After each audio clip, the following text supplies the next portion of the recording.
And this part's not part of the speech anyway.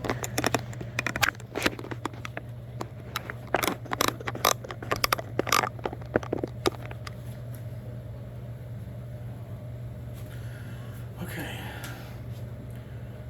I remember a time when I had a relatively heated argument with my best friend Zach. When I say best friend, I mean best friend from 6th grade until now. This wasn't just any friend, but my brother in every aspect except for blood. We did everything together, activities ranging from shooting hoops to pulling all-nighters, playing video games at his house. We graduated high school together and our friendship stayed strong, which is a rarity for most people because life happens and people go their separate ways. But not Zach and I. We continued through our lives as normal best buds would do until one day we had this argument I referred to earlier. Like any friendship, we had our disagreements, but this one was different.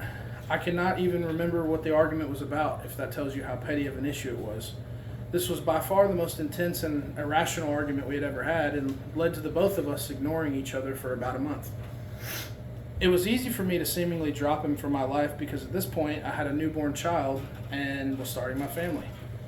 Fast forward to a Friday about a month after we initially had the argument, and I had this insatiable urge to reach out and apologize to Zach and reconnect because I realized how invaluable someone like Zach was to me.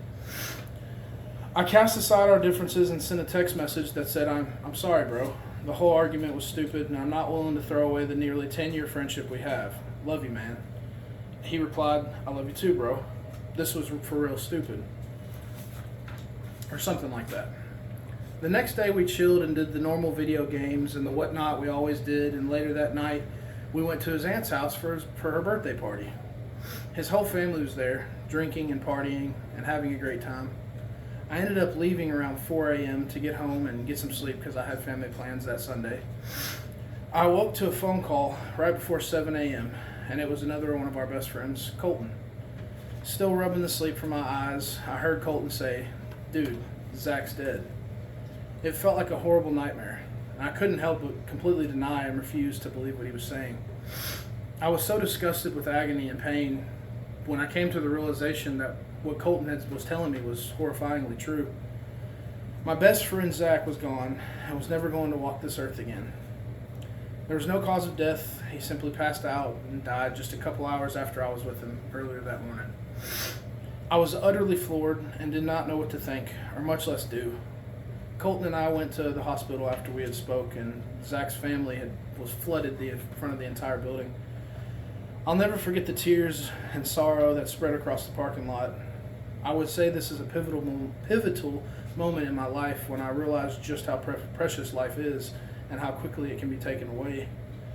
It has been 6 years since he passed, and every day I try to cling to the relationships that are precious to me.